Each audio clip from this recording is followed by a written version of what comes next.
ನಮಸ್ಕಾರ ಸ್ನೇಹಿತರೆ, ನಾನು ವಿನಯ್ ಕುಮಾರ್ ವಿನಾಯಕ್ ಮಾತಾಡ್ತಾ ಇದ್ದೀನಿ. ನೀವು ನೋಡ್ತಾ ಇದ್ದೀರಾ ಕ್ರಾಂತಿ ಸ್ಪರ್ಶ ಟಿವಿ. ಈಗ ವಿಚಾರ ಏನಂತಂದರೆ, ಈಗಾಗಲೇ ತಾವು ಯೋಚನೆ ಮಾಡ್ತಾ ಇರ್ಬೋದು, ಏನಪ್ಪ ಯಾವುದೋ ಲೊಕೇಶನಲ್ಲಿ ನಿಂತ್ಕೊಂಡು ಏನೋ ವಿಡಿಯೋ ಮಾಡ್ತಾನೆ, ಏನೋ ತೋರಿಸ್ತಾ ಇದ್ದಾನೆ ಅಂತೇಳಿ. ಏನೂ ಇಲ್ಲ ವಿಚಾರ. ಈಗ ನಾನೊಂದು ಗ್ಯಾರೇಜ್ ಹತ್ರ ಬಂದಿದ್ದೀನಿ. ಗ್ಯಾರೇಜ್ ಹೆಸರು ಬಂದು ಸಲೀಂ ಗ್ಯಾರೇಜ್ ಅಂತ ಹೇಳ್ಬಿಟ್ಟು, ಸಲೀಂ ಕಾರ್ ಗ್ಯಾರೇಜ್ ಇದು. ಇಲ್ಲಿ ಗ್ಯಾರೇಜಲ್ಲಿ ಒಂದು ವಿಚಾರ ನಡೆದಿದೆ. ಇತ್ತೀಚೆಗೆ ಎಲ್ಲರಿಗೂ ತಮಗೆ ತಿಳಿದಿದೆ, ಮಳೆ ಬಂದು ಜಾಸ್ತಿ ಊರೇ ಮುಳುಗೋಗ್ತಾ ಇದೆ. ಅದ್ರ ಜೊತೆಗೆ ಮಳೆ ಮುಳುಗಿರೋದು ಜನರಿಗೆ ಕಾಣಿಸ್ತಾ ಇದೆಯೋ ಇಲ್ವೋ ಗೊತ್ತಿಲ್ಲ, ಅವರು ಗಾಡಿನ ತಗೊಂಡೋಗಿ ಮುಳುಗ್ತಾ ಇದ್ದಾರೆ, ಅವರು ಮುಳುಗಿಸ್ತಾ ಇದ್ದಾರೆ. ಈ ಗಾಡಿ ಮುಳುಗ್ಸೋದ್ರಿಂದ ತೊಂದರೆ ಏನಾಗುತ್ತೆ? ಯಾಕಂದರೆ ಮೈನಾಗಿ ಗಾಡಿ ಮುಳುಗಿದ ತಕ್ಷಣ ಎಕ್ಸಲೇಟ್ರ್ ಕೊಟ್ಟು ರೈಸ್ ಮಾಡಿ ಇಲ್ಲಿಂದ ಫಸ್ಟು ಹೋಗ್ಬಿಡೋಣ, ಗಾಡಿ ಎತ್ಬಿಟ್ರೆ ಸಾಕು, ಮೂವ್ ಆಗಿಬಿಟ್ರೆ ಸಾಕು ಅಂತ ಯೋಚನೆ ಮಾಡೋರು ಎಷ್ಟೋ ಜನ ಇದ್ದೀರಾ. ಆದರೆ ಅದರ ಪರಿಣಾಮ ಏನಾಗುತ್ತೆ, ಇಲ್ಲಿ ಸಲೀಂ ಮತ್ತು ಅವ್ರ ಅಸಿಸ್ಟೆಂಟ್ ಸುರೇಶ್ ಏನಿದ್ದಾರೆ ಅವ್ರ ಹತ್ರನೇ ಕೇಳೋಣ, ತಿಳ್ಕೊಳ್ಳೋಣ. ಅದಕ್ಕೆ ಮುಂಚೆ ಚಿಕ್ಕದಾಗಿ ಗ್ಯಾರೇಜ್ ಹೆಂಗೆ ಕಾಣುತ್ತೆ ನೋಡೋಣ.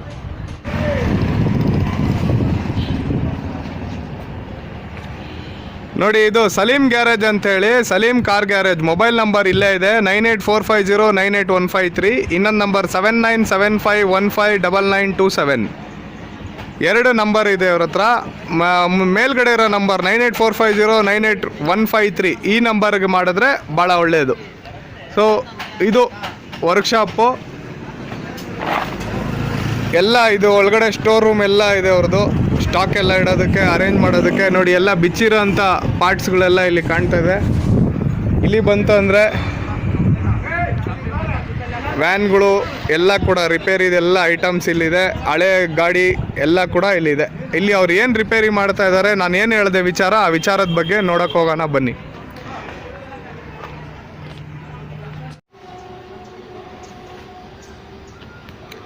ನೋಡಿ, ಇಲ್ಲಿ ಸಲೀಂ ಅವ್ರು ಕೂತಿದ್ದಾರೆ, ಗಾಡಿ ರಿಪೇರಿ ಮಾಡ್ತಾ ಇದ್ದಾರೆ. ಅದಕ್ಕೆ ಮುಂಚೆ ಇದು ಗಾಡಿ ಯಾವುದು ನೋಡೋಣ. ಇದು ಬಂದ್ಬಿಟ್ಟು ಹೋಂಡಾ ಜಾಸ್ ಗಾಡಿ. ಇದು ಹೋಂಡಾ ಜಾಸ್ ಗಾಡಿದು ಇಂಜಿನ್ ಡೌನ್ ಮಾಡಿದ್ದಾರೆ,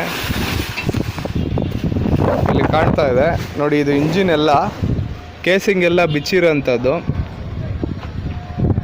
ಇಂಜಿನ್ದು ಶಾಫ್ಟು ಎಲ್ಲ ಕಾಣ್ತಾ ಇದೆ. ನೋಡಿ, ತೋರಿಸ್ತಾ ಇದ್ದಾರೆ. ಕನ್ನಡ ಅಲ್ಲಿ ಹೇಳಿ ಸರ್. ಇಲ್ಲಿ ಕಟ್ಟಾಗ್ಬಿಟ್ಟಿದೆ ನೋಡಿ. ನೋಡಿ, ಇಲ್ಲಿ ಕಾಣ್ತಾ ಇದೆಲ್ಲ. ಇಲ್ಲಿ ನೋಡಿ ಹೆಂಗೆ ಪೀಸ್ ಆಗಿ ಒಡೆದೋಗಿದೆ. Engine aluminium. ಇದು ಏನು ಮೆಟಲ್ ಇದು ಆ್ಯಕ್ಚುಲಿ?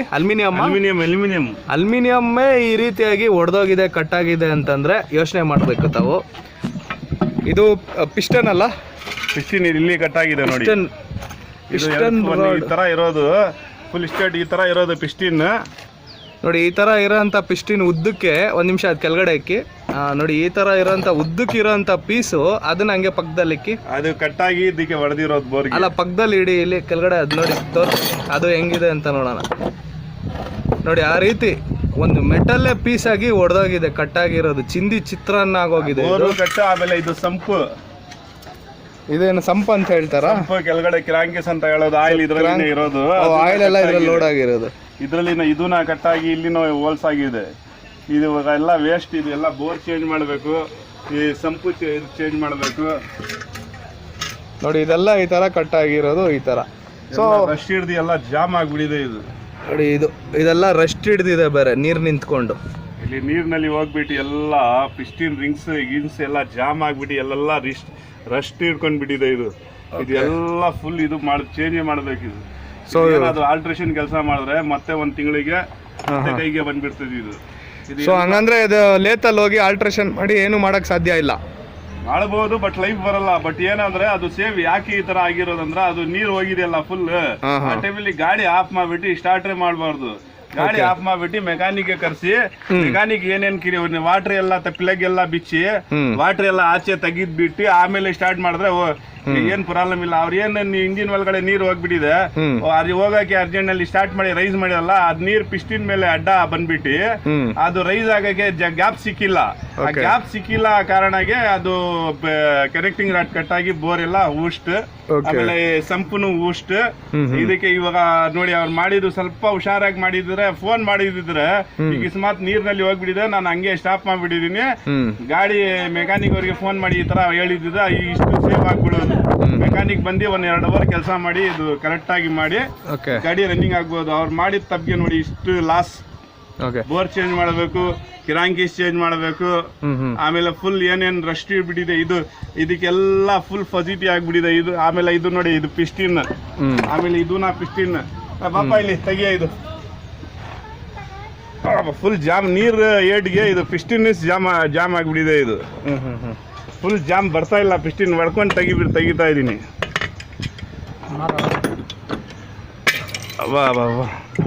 ನೋಡಿ ಆಮೇಲೆ ಬೋರ್ ಫುಲ್ ನೋಡಿ, ಇದನ್ನ ಅಷ್ಟೇ ಈ ಪಿಸ್ಟಿನ್ ತೆಗ್ದೆ ಎಲ್ಲ ನೋಡಿ, ಫುಲ್ ಮಣ್ಣು ಎಲ್ಲ ತಿರುಗ್ಬೇಕು. ಇದು ಎಲ್ಲ ರಿಂಗ್ಸ್ ಹಂಗ್ ಮಾಡ್ತಾ ಇದ್ರೆ ತಿರುಗ್ಬೇಕು ರೌಂಡ್ ಆಗಿ. ಇದು ತಿರುಗ್ತಾ ಇಲ್ಲ, 1-2 ತಿರುಗ್ತಾ ಇದೆ. ಆಯಿಲ್ ರಿಂಗ್ಸ್ ಫುಲ್ ಜಾಮೆ. ಇದೆಲ್ಲ ವೈಟ್ ಇರ್ಬೇಕು, ಫುಲ್ ಬ್ಲಾಕ್ ಆಗ್ಬಿಟ್ಟಿದೆ, ರೆಡ್ ಆಗ್ಬಿಟ್ಟಿದೆ. ಪಿಸ್ಟಿನ್ ಫುಲ್ ವೈಟ್ ಇರ್ಬೇಕು ತೆಗಿದ್ರೆ. ಆಮೇಲೆ ಎಲ್ಲ ಇದು ಒಳಗಡೆ, ಬೋರ್ ಒಳಗಡೆ ಬನ್ನಿ ಇಲ್ಲಿ ನೋಡಿ, ಆಚೆಯಿಂದ ಇದು ಆಮೇಲೆ ಇಲ್ಲಿ ಒಂದ್ ಏಟ್ ಬಿದ್ದಿದೆ ನೋಡಿ. ಇಲ್ಲಿ ಈ ಕಡೆ ಕ್ಲಿಯರ್ ಇದೆಯಾ ಎಲ್ಲ, ಈ ಕಡೆ ನೋಡಿ, ಇಲ್ಲಿ ಒಳಗಡೆ ಒಂದ್ ತೂತ್ ಬಿದ್ದಿದೆ ನೋಡಿ. ಆ ಸ್ಲೀವ್ಗೆ ಎಲ್ಲ ಪಿಸ್ಟಿನ್ ಸ್ಲೀವ್ ಬರ್ತದೆ, ಇಲ್ಲಿಗೇನ ಏಟ್ ಬಿದ್ದಿದೆ. ಈ ಪಿಸ್ಟಿನ್ ಸ್ಲೀವ್ ಎಲ್ಲ ಇಷ್ಟ ಬಂದ್ಬಿಟ್ಟಿದೆ. ಕೈ ಇಕ್ಕಿದ್ರೆ ಗೊತ್ತಾಗ್ತದೆ, ಹಂಗೆ ನೀವು ನೋಡಿದ್ರೆ ಗೊತ್ತಾಗಲ್ಲ. ಇದರಲ್ಲಿ ಕೈ ಆಗಿದ್ರೆ ಊದೋ ತರ ಆಗ್ಬಿಟ್ಟಿದೆ. ಆಮೇಲೆ ಇಲ್ಲಿ ಉಲ್ಟಾ ಮಾಡಿ ನೋಡಿದ್ರೆ ಬೋರ್ ಇದು ಎಲ್ಲ ರಶಿಗೆ ಬಿಟ್ಟಿದೆ ನೋಡಿ. ಇಲ್ಲಿ ಸ್ಲೀವ್ ನೋಡಿ ಫುಲ್ ರೆಡ್ ಆಗ್ಬಿಟ್ಟಿದೆ. ಇದು ಎಲ್ಲ ಸ್ಟೀಲ್ ತರ ಇರ್ಬೇಕು, ವೈಟ್ ಫುಲ್ ರೆಡ್ ಆಗ್ಬಿಟ್ಟಿದೆ. ಇದು ಒಂಥರ ಬ್ರೌನಿಶ್. ಏನಾದ್ರು ಮತ್ತೆ ಸ್ಲೀವ್ ಹಾಕಿ ಇದು ಮಾಡ್ಬೇಕು. ಅದಕ್ಕೆ ಅಷ್ಟು ಕೆಲಸಕ್ಕೆ ಬೋರೇ ಚೇಂಜ್ ಮಾಡಿಬಿಟ್ರೆ, ಯಾವ್ದು ಒಂದು ಬೋರ್ ಚೇಂಜ್ ಮಾಡಿ, ಅದು ಸಮ್ ಚೇಂಜ್ ಮಾಡಿ, ಮತ್ತೆ ಒಂದು ಪಿಸ್ಟಿನ್, ಒಂದು ಕನೆಕ್ಟಿಂಗ್ ರಾಡ್ ಚೇಂಜ್ ಮಾಡಿ, 4 ಪಿಸ್ಟಿನ್ ಚೇಂಜ್ ಮಾಡಿ, ಮತ್ತೆ ಈ ಕೆಲಸ ಮಾಡಬೇಕು. ಹೆಡ್ನು ಅಷ್ಟೇ, ಅದು ನೀರು ಇವೆಲ್ಲ ಹೋಗ್ಬಿಟ್ಟು ವಾಲ್ ಅಲ್ಲಿ, ಹೆಡ್ ವಾಲ್ಗಡೆ ವಾಲ್ ಎಲ್ಲ ನೋಡಿ, ಪ್ಲಗ್ ನಲ್ಲಿ ಎಲ್ಲ ನೀರಿದೆ. ಈ ವಾಲ್ ಎಲ್ಲ ಒಳಗಡೆ ನೀರ್ ಆಗ್ಬಿಡಿ, ಸ್ಟಕ್ ಆಗ್ಬಿಟ್ಟಿದೆ ವಾಲ್ ಎಲ್ಲ. ಹಂಗೆ ಆಲ್ಟ್ರೇಷನ್ ಮಾಡಿದ್ರೆ ಆಗಲ್ಲ. 100% ಕ್ಲೀನ್ ಆಗ್ಬೇಕಂದ್ರೆ ಎಲ್ಲ ಬೋರ್ ಸಂಪ್ ಲೆದ್ ಕೊಟ್ಟಿ ವಾಲ್ಸ್ ಎಲ್ಲ ಚೇಂಜ್ ಮಾಡಿ ಪಿನ್ ಕೆಲಸ ಮಾಡಿದ್ರೆ ಪಕ್ಕ ಆಗ್ಬಿಡ್ತದೆ. ಆಮೇಲೆ ಏನ್ ಪ್ರಾಬ್ಲಮ್ ಇಲ್ಲ. ಮತ್ತೆ ಒಂದ್ 3-4 ಲಕ್ಷ ತೊಂದರೆ ಇಲ್ಲ. ನೆಕ್ಸ್ಟ್ 3-4 ಲಕ್ಷ ಕಿಲೋಮೀಟರ್ ತೊಂದರೆ ಇಲ್ಲ. ಅದಕ್ಕೆ ನೀರ್ನಲ್ಲಿ ಹೋದ್ರೆ ಫಸ್ಟ್ ಗಾಡಿ ಅದೇ ಆಟೋಮೆಟಿಕ್ ಆಫ್ ಆದ್ರೆ ಮತ್ತೆ ಸ್ಟಾರ್ಟ್ ಮಾಡ್ಬಿಡಿ. ಓಕೆ, ಆಟೋಮೆಟಿಕ್ ಆಫ್ ಆದ್ಮೇಲೆ ಸ್ಟಾರ್ಟ್ ಮಾಡಿ ಟ್ರೈ ಮಾಡೋಣ ಅಂದ್ರೆ ಈ ಗತಿ ಆಗ್ಬಿಡ್ತದೆ. ಸೊ ಇವಾಗ ಹೆಚ್ಚು ಕಡಿಮೆ ಎಷ್ಟು ಖರ್ಚು ಬರ್ಬೋದು ಇದಕ್ಕೆ? ಬರ್ತದೆ ಮಿನಿಮಮ್ ಆದ್ರೆ ಇದಕ್ಕೆ ಬೋರ್ ಗೀರ್ ಎಲ್ಲ ಸೇರಿ ಶೋರೂಮ್ ನಲ್ಲಿ ಬಿಟ್ರೆ ಜಾಸ್ತಿ ಬರ್ತದೆ. 1.5 ಲಕ್ಷ ಹತ್ರ ಇಸ್ಕೊಂಡ್ ಬಿಡ್ತಾರೆ. 1.5 ಲಕ್ಷ ಇಂಜಿನ್ ಚೇಂಜ್ ಮಾಡ್ಬೇಕು, ಆತರ ಪೀಸ್ ಮಾಡಿ ಆಗಲ್ಲ ಅಂತ. ನಾವು ಮೆಕ್ಯಾನಿಕ್ ಏನ್ ಮಾಡ್ತೀನಿ, ಇದು ಹೋಗಿ ಸೆಕೆಂಡ್ ಹ್ಯಾಂಡ್ ಗುಜಿನಿಂದ ಬೋರ್ ತಗೊಂಡ್ ಬಂದಿ, ಸೆಕೆಂಡ್ ಹ್ಯಾಂಡ್ ಸಪ್ ತಗೊಂಡ್ ಬಂದಿ, ಇದು ನಾವು ರೆಡಿ ಮಾಡ್ತೀನಿ. ಕಡಿಮೆ ಆದ್ರೂ ಇದು ಫುಲ್ ಕೆಲಸ ಮಾಡಕ್ಕೆ ಮಿನಿಮಮ್ ಅಂದ್ರೂ 150,000 ಆಗ್ತದೆ.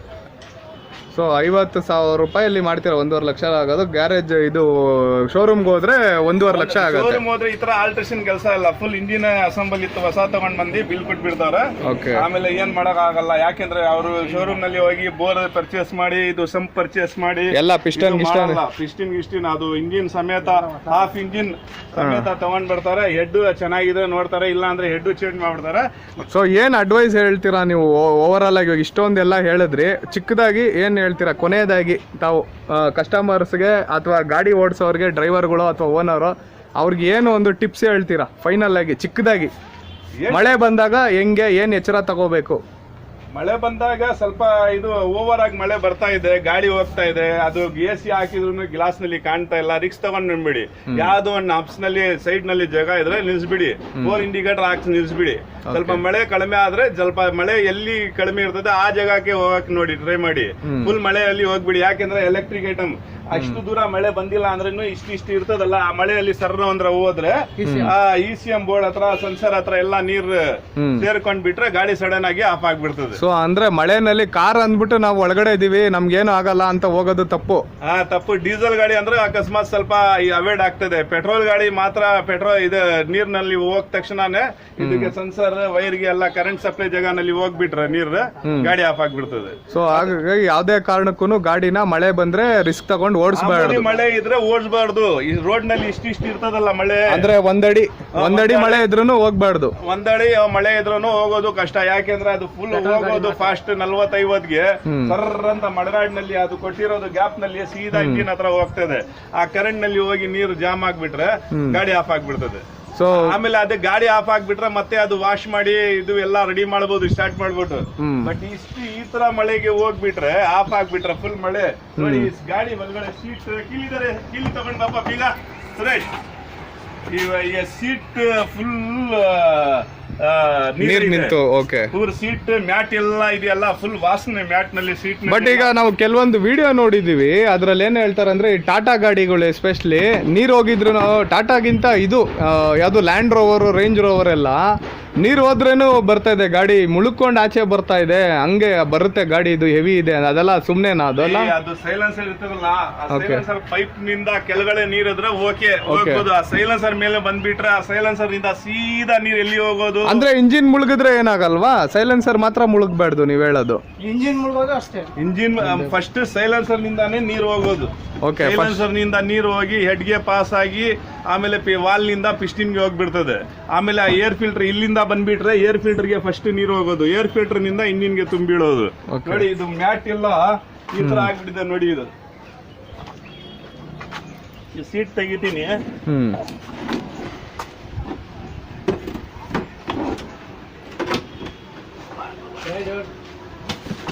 ನೋಡಿ ಇದು ಎಲ್ಲ ಫುಲ್ ಫಜೀತಿ ಮ್ಯಾಟ್ ಫುಲ್ ನೆಂದೋಗ್ಬಿಟ್ಟಿದೆ. ಇದು ಇಲ್ಲಿಂದ ಫುಲ್ ಲಾಸ್ಟ್ ತನಕ ಮ್ಯಾಟ್ ತೆಗಿಬೇಕು. ಅದಕ್ಕೆ ಆಲ್ರೆಡಿ ನಾವು ಎಲ್ಲ ಇದು ನೋಡಿ, ಇದು ಪಾರ್ಟ್ಸ್ ಎಲ್ಲ ಸೀಟ್ ಮೇಲೆ ಇದೆ ನೋಡಿ. ಇಷ್ಟು ಪಾರ್ಟ್ಸ್ ಎಲ್ಲ ಆಲ್ರೆಡಿ ತೆಗಿ, ಈ ಸೀಟು ತೆಗ್ಬಿಟ್ಟಿದೀನಿ. ಇದು ಇಂಜಿನ್ ಕೆಲಸ ಆದ್ಮೇಲೆ ನೆಕ್ಸ್ಟ್ ಇದು ಮ್ಯಾಟ್ ಎಲ್ಲ ಬಿಚ್ಚಿ ಫುಲ್ ವಾಶ್ ಮಾಡಿ ಫುಲ್ ಇದು ಬಿಸಿಲಲ್ಲಿ ಇದು ಮಾಡಿ ಆಮೇಲೆ ಆಗ್ಬೇಕು ಇದಕ್ಕೆ. ಇಲ್ಲ ಅಂದ್ರೆ ಆ ಗಲೀಜ್ ನೀರ್ ವಾಸನೆ ಇರ್ತದೆ, ಕೂತ್ಕೊಳಕ್ ಆಗಲ್ಲ.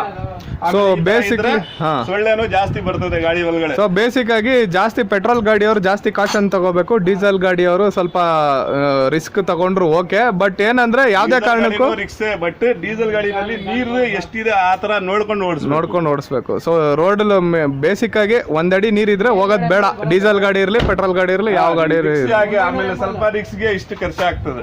Okay, thank you sir. ಆಮೇಲೆ ಸೊ ನೋಡಿದ್ರಲ್ಲ ಸ್ನೇಹಿತರೆ, ಇದು ಇಷ್ಟು ಸಲೀಂ ಅವ್ರ ಮಾತು. ಮತ್ತೆ ಜೊತೆನಲ್ಲಿ ಕೆಲಸ ಮಾಡ್ತಾ ಇದ್ದಂತ ಸುರೇಶ್ ಹಿಂದೆಗಡೆಯಿಂದ ಬೇರೆ ಕಾಮೆಂಟ್ ಮಾಡ್ತಾ ಇದ್ರು, ತಾವು ಕೇಳಿಸ್ಕೊಂಡಿರ್ಬೋದು. ಸೊ ಅದಕ್ಕೆ ಇಲ್ಲಿ ಉದ್ದೇಶ ಏನಂತಂದ್ರೆ, ನಾವು ಕಾರಲ್ಲಿ ಹೋಗ್ತೀವಿ, ಸೇಫ್ಟಿ ಆಗಿರ್ತೀವಿ. ಹಮ್ಮರ್ ಕಾರು, ಎಂಟೈಸರ್ ಬೈಕು, ಇನ್ನೊಂದು ಅದು ಅಂತಲ್ಲ, ಬೈಕ್ ಆಗಲಿ ಕಾರ್ ಆಗಲಿ ಯಾವುದೇ ಆಗಲಿ ಮಳೆನಲ್ಲಿ ಹೋದ್ರೆ ಜಾರೋ ಚಾನ್ಸಸ್ ಜಾಸ್ತಿ ಇರುತ್ತೆ, ಆಕ್ಸಿಡೆಂಟ್ ಆಗೋ ಜಾಸ್ತಿ ಇರ್ತದೆ, ಫಾಗ್ ಆಗ್ಬಿಡ್ತದೆ, ಗ್ಲಾಸ್ ಕಾಣಿಸಲ್ಲ, ಡಿಫಾಗಿಂಗ್ ಇರುತ್ತೆ. ಎಷ್ಟೋ ಗಾಡಿಗೆ ಡಿಫಾಗಿಂಗ್ ಇರಲ್ಲ. ಕಾಣೋದು ಒಂದ್ ಕಡೆ ಪ್ರಾಬ್ಲಮ್ ಆದ್ರೆ ರೋಡ್ ತುಂಬಾ ನೀರ್ ಇರ್ತದೆ. ಬೆಂಗಳೂರು ಹೆಂಗಿದೆ, ಮಹಾನಗರ ಪಾಲಿಕೆಗಳು ಹೇಗಿದೆ, ಸರ್ಕಾರ ಯಾವ ರೀತಿ ಕೆಲಸ ಮಾಡ್ತಾ ಇದೆ, ಯಾರೇ ಇರ್ಬೋದು ಏನೇ ಇರ್ಬೋದು, ಯಾವುದೇ ಟೈಮಲ್ಲಿ ಯಾರು ಹೆಂಗೆ ಕೆಲಸ ಮಾಡಿದ್ರು ಮಳೆ ಅನ್ನೋದು ವಿಪರೀತ ಆಗೋಯ್ತು ಅಂದ್ರೆ ಯಾರು ಕೂಡ ಏನು ಮಾಡೋದಕ್ಕೆ ಆಗೋದಿಲ್ಲ. ವಿಪರೀತ ಮಳೆ ಆಯ್ತು ಅಂದ್ರೆ ಯಾರು ಕೂಡ ಕಂಟ್ರೋಲ್ ಮಾಡೋಕ್ಕಾಗಲ್ಲ, ಯಾವುದು ಕೂಡ ಕಂಟ್ರೋಲ್ ಆಗೋದಿಲ್ಲ. ಹಾಗಾಗಿ ತಾವು ಏನಿದೆ ಅಂತಂದ್ರೆ ಮಳೆನಲ್ಲಿ ಸೇಫ್ ಆಗಿ ಮನೆಯಲ್ಲಿ ಇರಿ, ಬೆಚ್ಚಗೆ ಯಾವ್ದಾದ್ರು ಬಜ್ಜಿನೋ ಬೋಂಡನ ಗೋಬಿನೋ ತಿನ್ಕೊಂಡು ಆನಂದವಾಗಿರಿ. ಅಕಸ್ಮಾತ್ ಆಚೆ ಕಡೆ ಹೋದಾಗ ಮಳೆ ಬಂದ್ಬಿಟ್ರೆ ಸೈಡಲ್ಲಿ ಎಲ್ಲಾದ್ರೂ ಸೇಫರ್ ಜಾಗದಲ್ಲಿ ಗಾಡಿ ಹಾಕಿ ಮಸಾಲೆ ಪುರಿನೋ ಪಾನಿಪುರಿನೋ ತಿನ್ಕೊಂಡು ಟೈಮ್ ಕಳೆದು ಆಮೇಲೆ ನಿಧಾನಕ್ಕೆ ಹೋಗಿ. ಅದು ತಮ್ಮ ಆರೋಗ್ಯಕ್ಕೂ ಒಳ್ಳೇದು, ಜೇಬ್ಗೂ ಒಳ್ಳೇದು ಅಂತ ಹೇಳ್ತಾ ನನ್ನ ಮಾತನ್ನ ಮುಗಿಸ್ತಾ ಇದ್ದೀನಿ. ಧನ್ಯವಾದಗಳು. ಮತ್ತೊಮ್ಮೆ ಬೇರೆ ವಿಡಿಯೋ ಜೊತೆಗೆ ಬರ್ತೀನಿ. ಅಲ್ಲಿವರೆಗೂ ಟೇಕ್ ಕೇರ್. ಜೈ ಹಿಂದ್.